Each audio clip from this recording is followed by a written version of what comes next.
Nós vamos iniciar aí a nossa aula de arte, né, de hoje. Eu vou precisar que vocês peguem o livro de vocês, tá? Na página 68, que fala assim: História da arte, os tecidos e a tecelagem. Nós vamos falar mais um pouquinho aí sobre tecido e tecelagem, né? E depois nós vamos entrar, aí termina a parte importante deste capítulo 2 do livro. Aí nós vamos entrar na parte de história da arte para tem alguém com o áudio ligado, hein? Desliga o áudio aí, fazendo favor. Peraí, a Maria Eduarda falou que. A Eduarda, quer dizer, ela falou que a senhora não está aceitando ela. Não apareceu para mim. Todo mundo que apareceu para mim eu aceitei. Ela mandou aqui no grupo. Pede para ela pedir permissão de novo, porque não apareceu. Sim. Tá? Bom, então vamos lá, meninos. Então, nós vamos falar aí mais um pouquinho aí sobre tecelagem, né? E tecidos. E aí, depois, nós vamos para a parte de história da arte mesmo, né? A parte de história da arte, aí nós vamos ver a parte da pré-história e a parte da arte egípcia, que foram as que vieram antes da arte grega. Nós não estamos seguindo assim a linha cronológica certinho. Primeiro veio a arte na pré-história e depois a arte egípcia, tá? Mas hoje ainda nós vamos falar aí um pouco mais sobre tecido e tecelagem. Bom, então vamos lá. Peguem o livro de vocês, página 68. Vou colocar aqui na tela o livro para vocês.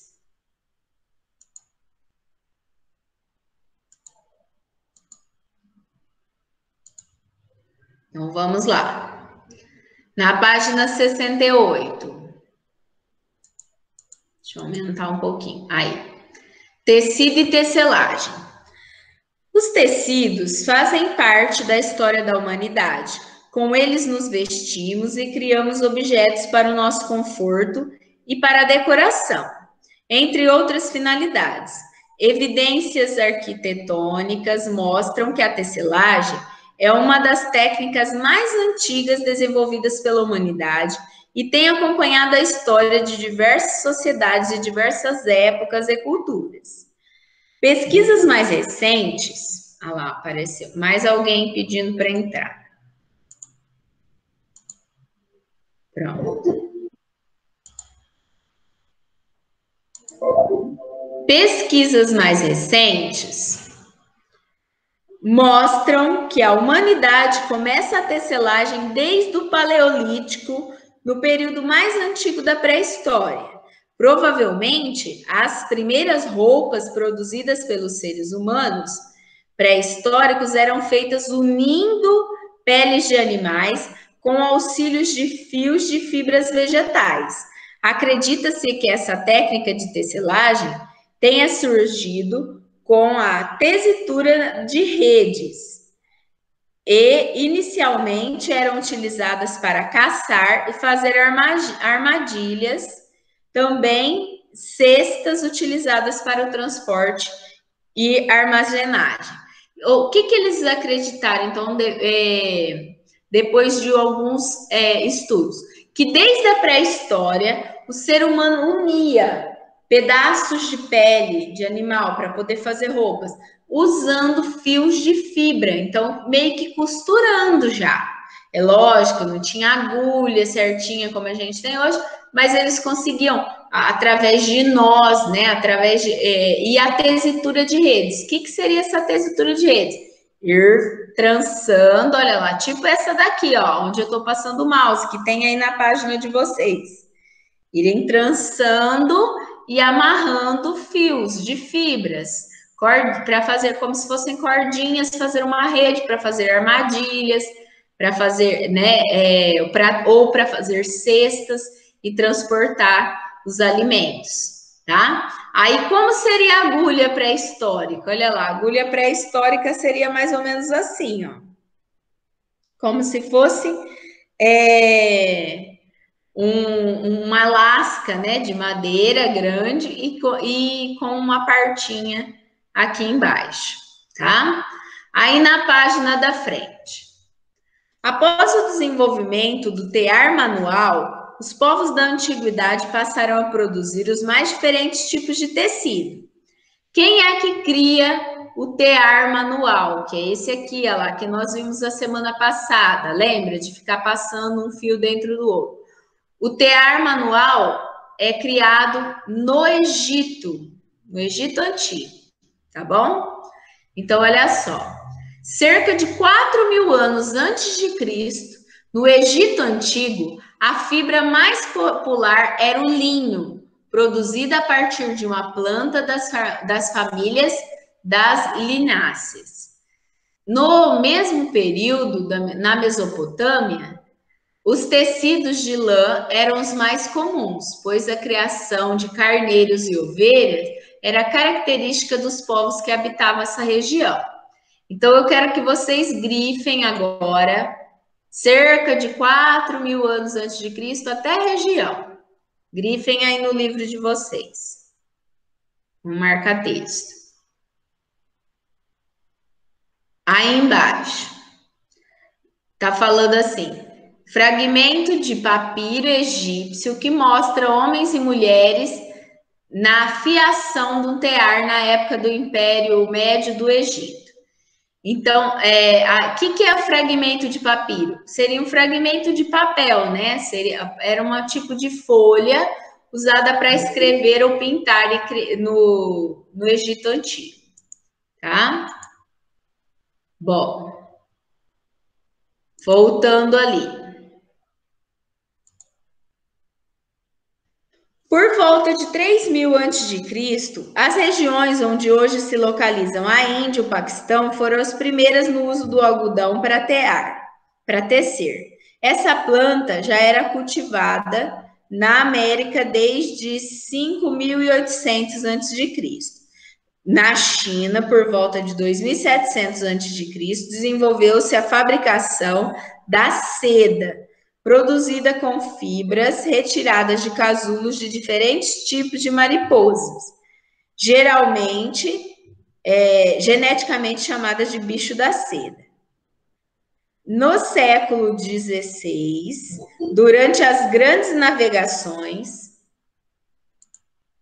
então assim, deu para perceber que vários povos antigos, da antiguidade, desde a pré-história, eles faziam um trançado, né? Faziam uma costura, e aí, na antiguidade, na Mesopotâmia, no Egito, eles começam realmente a tecer o tecido como a gente conhece hoje, né? Depois que no Egito Antigo eles criam aí o tear, como a gente conhece hoje. Mas quando é que esses diferentes tipos de tecido ficam populares? Porque cada lugar fazia um tecido de um jeito. Como é que eles ficam conhecidos no mundo todo? Através das grandes navegações, só lá no século XVI, só por volta de 1500, quando as grandes navegações descobriram novos países, né?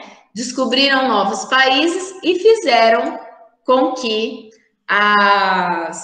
as diferenças de tecido, por exemplo, um lugar fazia de algodão, o outro lugar fazia de seda, o outro lugar fazia com fibra, e assim por diante, esses diferentes tipos de tecido acabaram sendo conhecidos no mundo todo, tá?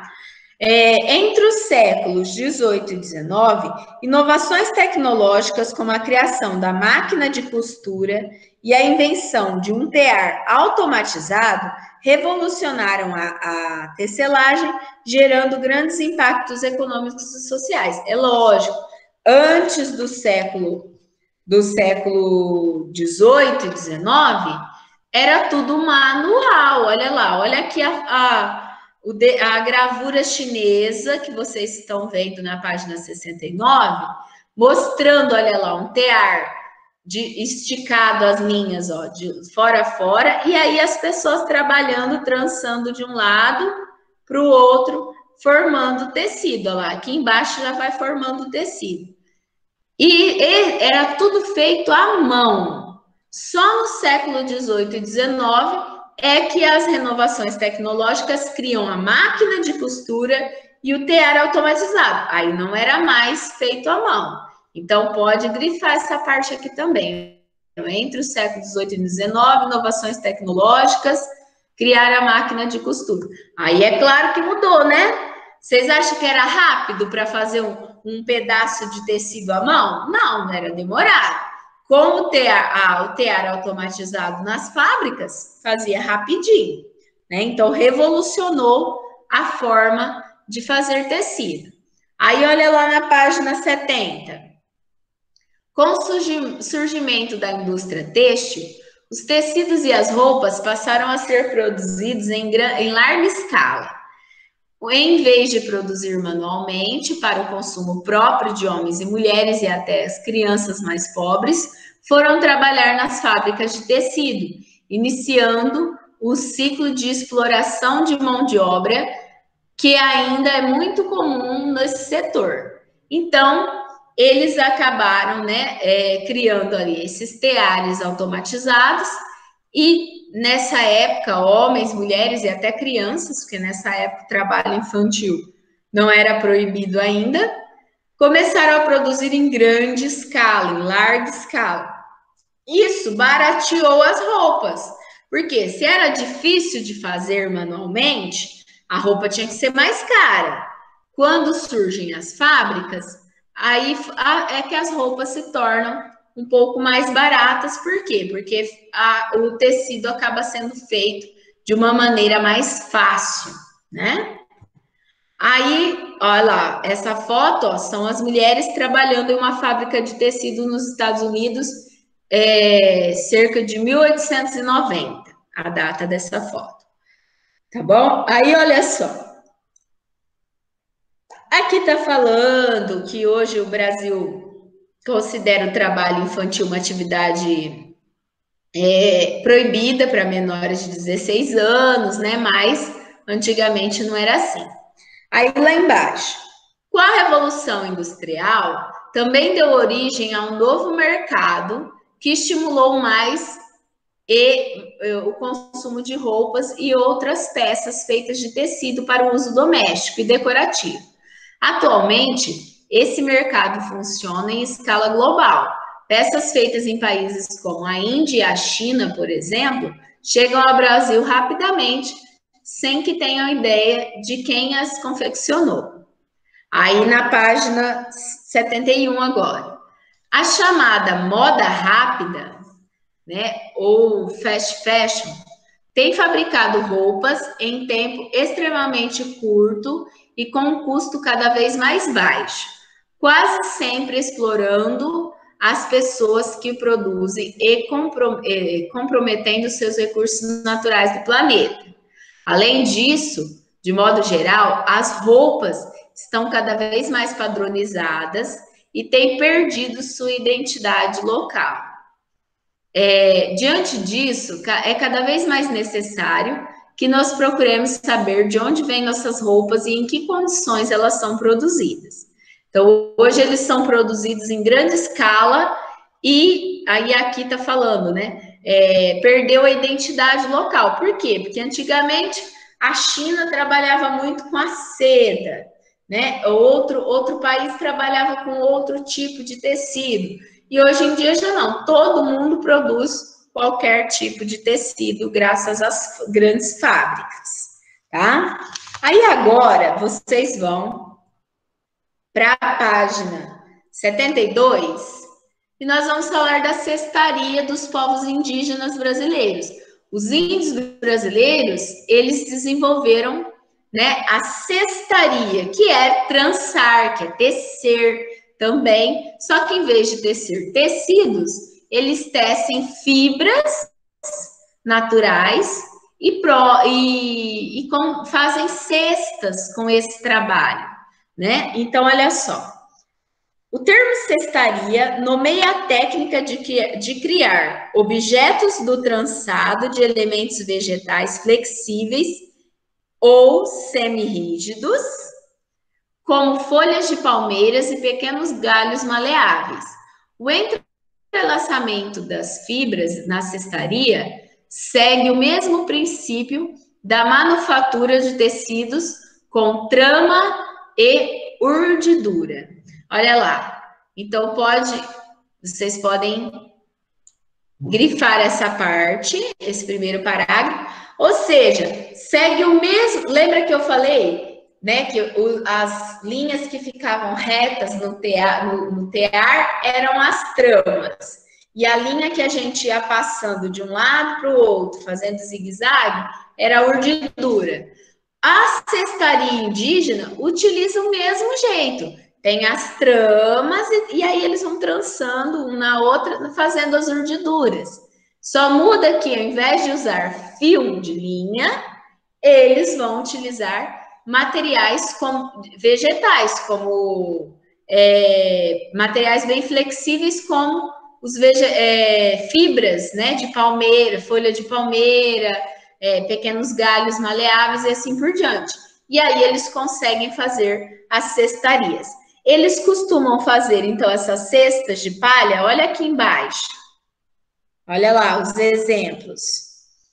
E eles costumam formar desenhos, padrões decorativos. Tá vendo aqui em cima que está escrito? Ó? Padrões decorativos formando desenhos.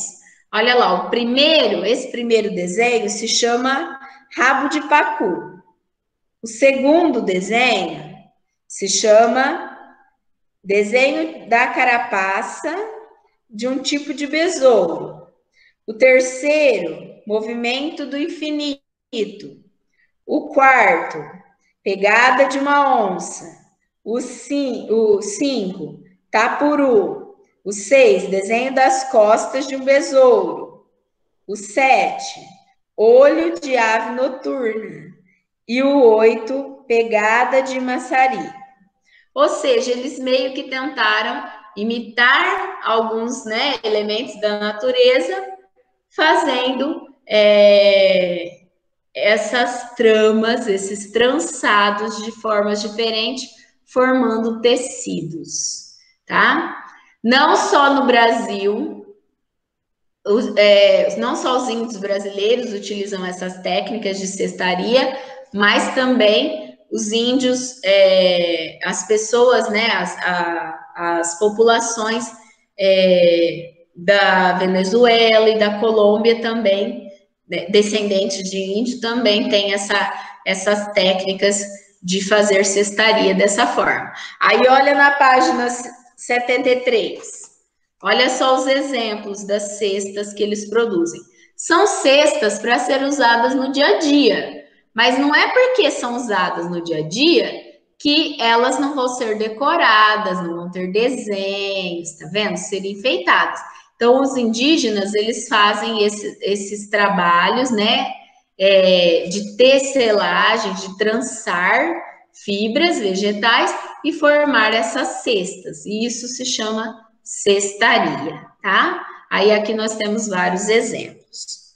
Bom, era isso que nós tínhamos para finalizar aí da parte de tecelagem. Agora, nós vamos um pouco aí para a parte de história da arte, tá? Na parte de história da arte, nós vamos começar a falar sobre arte rupestre. Vocês já ouviram falar de arte rupestre, não viram? O que é a arte rupestre?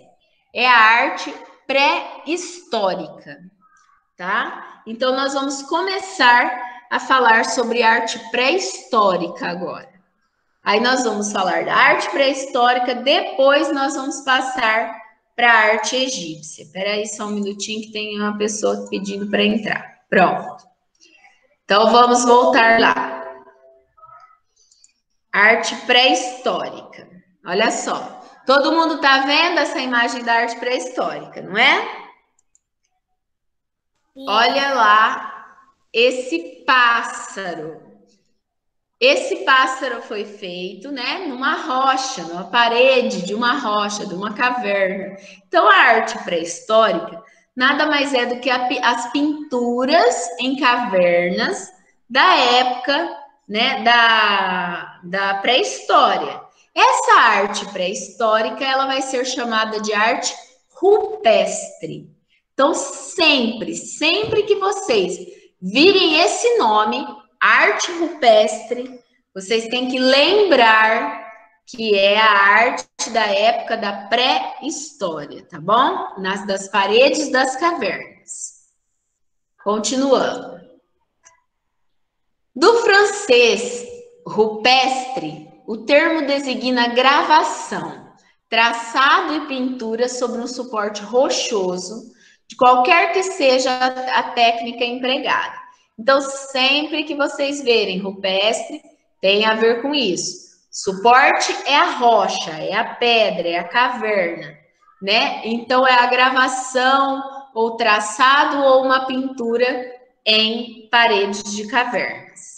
Olha lá, aqui nós temos um exemplo de arte rupestre, um cavalo, tá vendo? Pré-histórico que eles desenharam.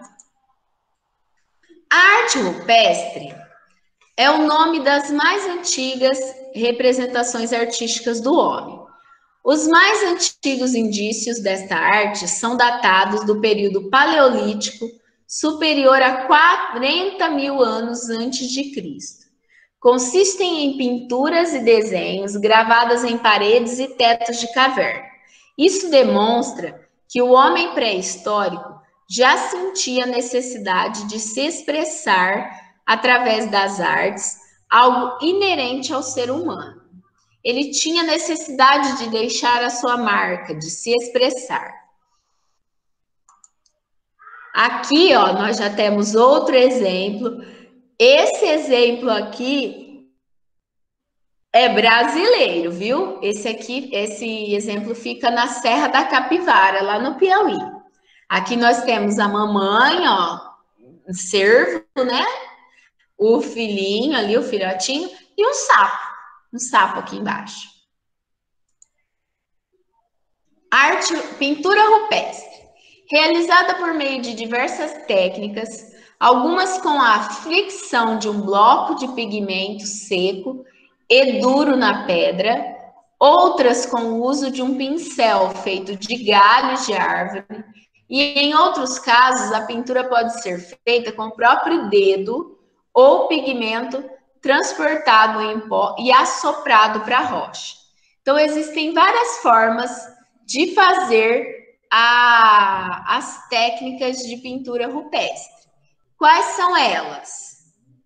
Ou eles pegavam os elementos naturais, como por exemplo, pó de rocha misturado a sangue de animal ou misturado a gordura de animal e passavam já diretamente com o dedo na rocha, ou eles utilizavam um galinho de árvore como se fosse um pincel, ou eles sopravam a tinta através de zarabatana. Alguém aqui sabe o que é uma zarabatana?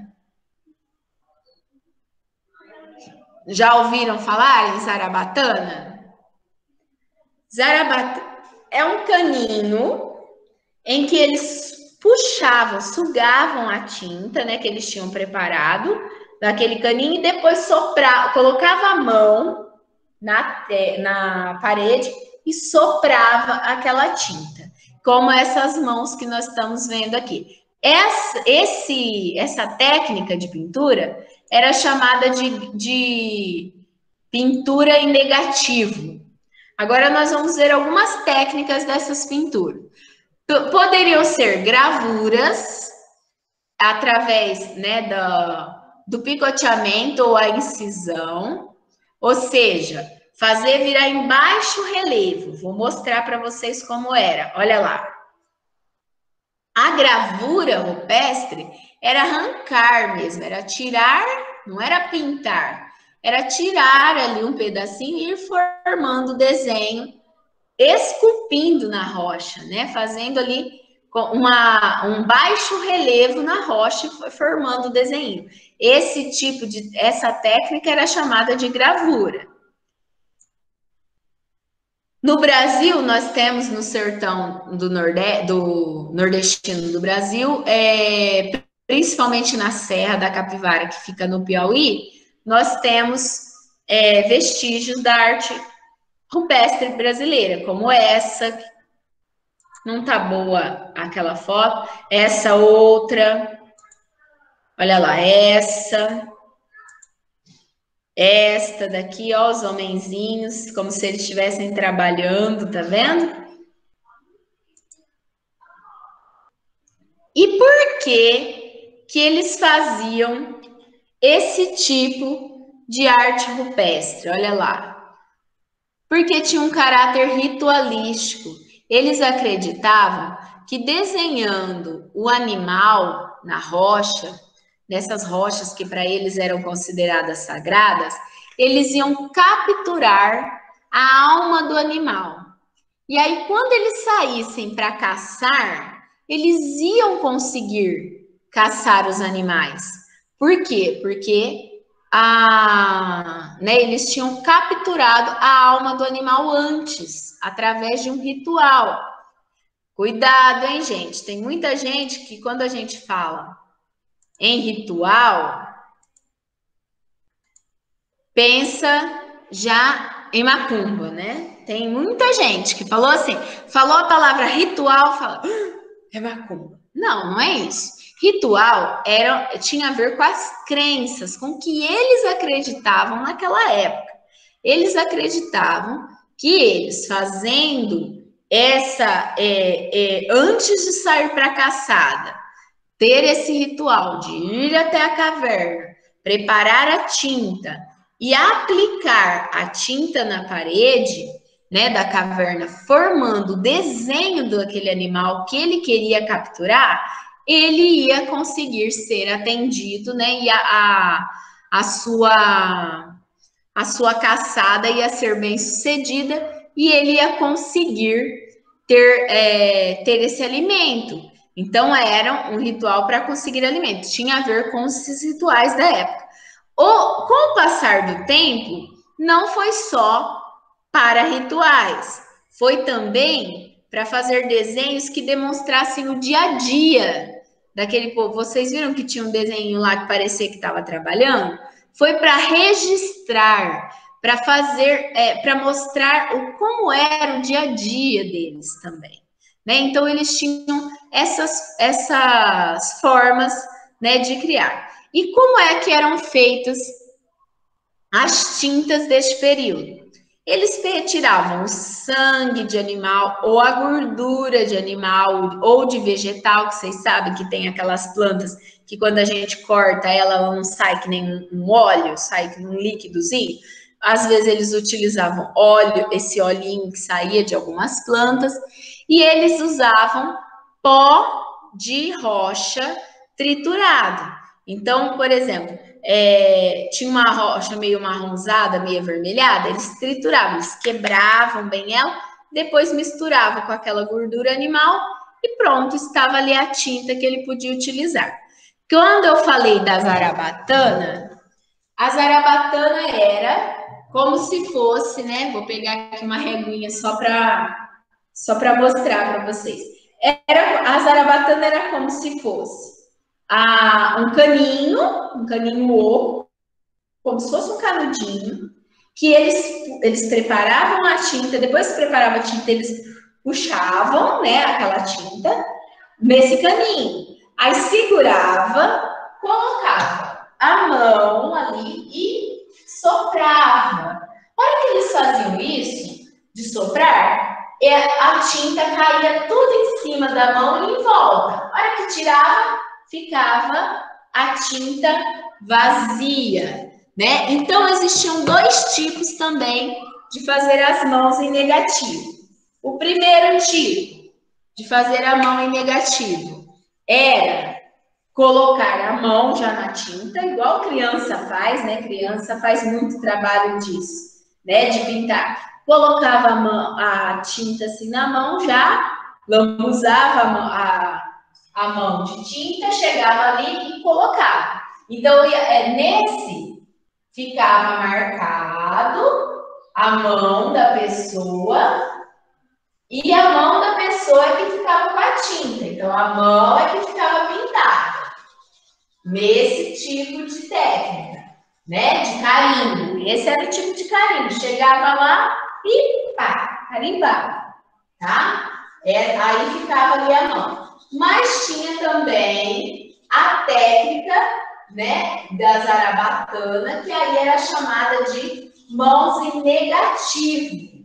Por que em negativo? Porque aí ele ia colocar a mão, ir jogando a tinta com a zarabatana, jogava ali toda a tinta com a zarabatana. Olha lá.